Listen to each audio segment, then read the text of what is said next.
And we're live. I never strongly promote violence, but when I first started watching any type of content creator on YouTube, aside from the Ray William Johnsons and everybody else, the one that I enjoyed watching the most was Kimbo Slice. And I don't know if you guys remember him, but that man was whooping ass weekly, whipping bloody ass weekly on YouTube. You know what? Fuck a drama, fuck a beef. If they could bring that back on YouTube, then I'd actually start watching again. Don't sit there and talk to me about your problem. You could meet me in such and such location, and as two grown men, we will fist fight it out until one of us ain't getting back up. Well, the challenge with that is he is dead now. So, Oh, I forgot about that. He did die. But those fighting videos were.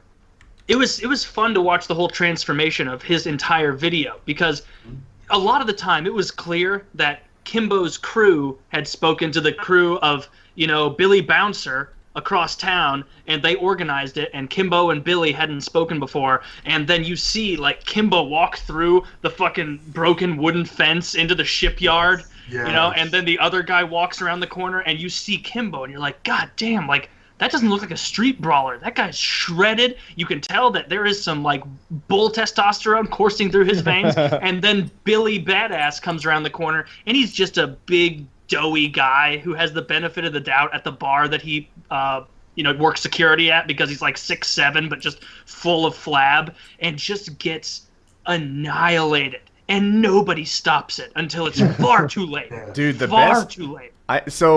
I looked at Kimbo, and I didn't love Kimbo. My view of him was he was usually overmatched in his... I guess he was the overmatched guy in that he'd fight someone, and you're like, oh, well, Kimbo's got 40 pounds on this guy.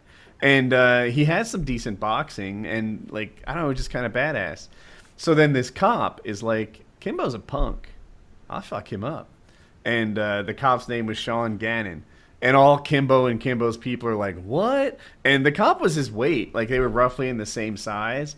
But he was white, and he looked, doughy and almost soft to me. Not weak, just soft. It wasn't like he was about to step in the UFC or anything. And the cop beat the fuck out of Kimbo. They went in there, and all Kimbo's people kept pushing him back in the fight, even though he was gassed and beat up. And the cop just, beat him down.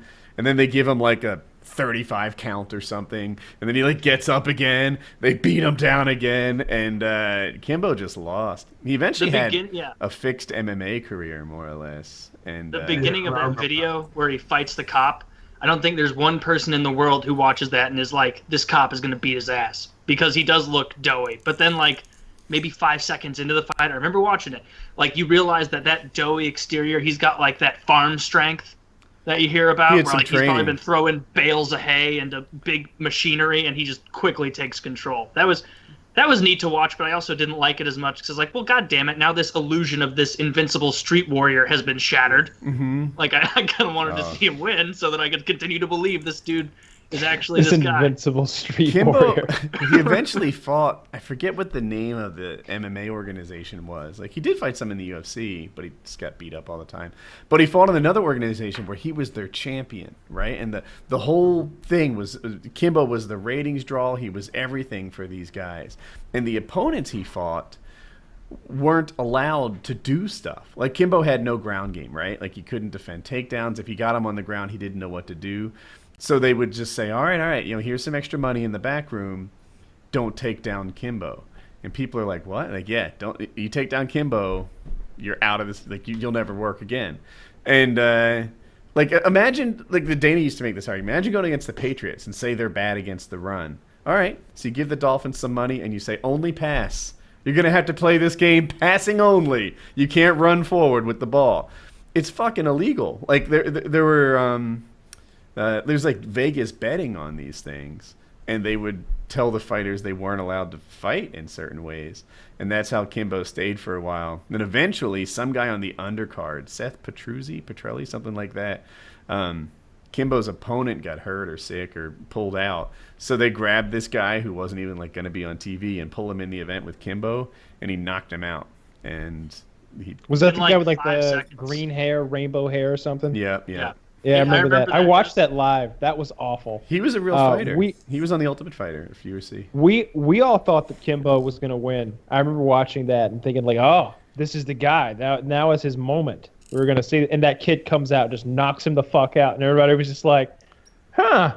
I think the people who fight on TV are better than the people who fight on the internet. Yeah, well, definitely. The Like the way TV that, fighters destroy the YouTube fighters. because you could see, like, I remember that fight. It was like immediately Kimbo just like basically bull rushed the guy, and the other guy, not being a bouncer for a local strip club, sidestepped him, like grabbed him, and then just beat the side of his head. And then like the ref came over and was like, "Stop! Okay, he's out." And the guy's face for a second was like, because it was only like 7 seconds into the fight, he's just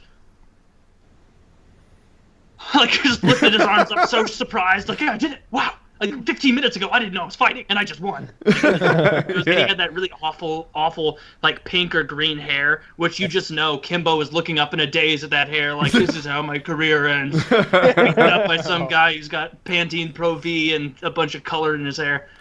Kimbo think, did a bunch of steroids and died early. Yeah, just more than likely, he was probably better off never going into MMA. It would have been great to pretty much enhance his fighting technique if that's what he really wanted. He probably could have just stayed in the gym for that, but never had taken it public on TV for it to be seen. Just stick to whipping ass on YouTube. You were getting money. You were doing what you had to do. Yeah, be the big fish in that small pond. Yeah. Yeah, and then he could have got on TV and movies and stuff, and it would have been fine. Right. Do it a little bit differently, but don't go out there with the big boys that really do this for a living, for real, and think you're going to be a champion. It don't work that way. Exactly. Yeah. If I'm Kimbo, I'm fighting people who don't fight back. That's the key. Yeah, the key is to, if you can organize. Hey, Woody, did you just call him Floyd Mayweather?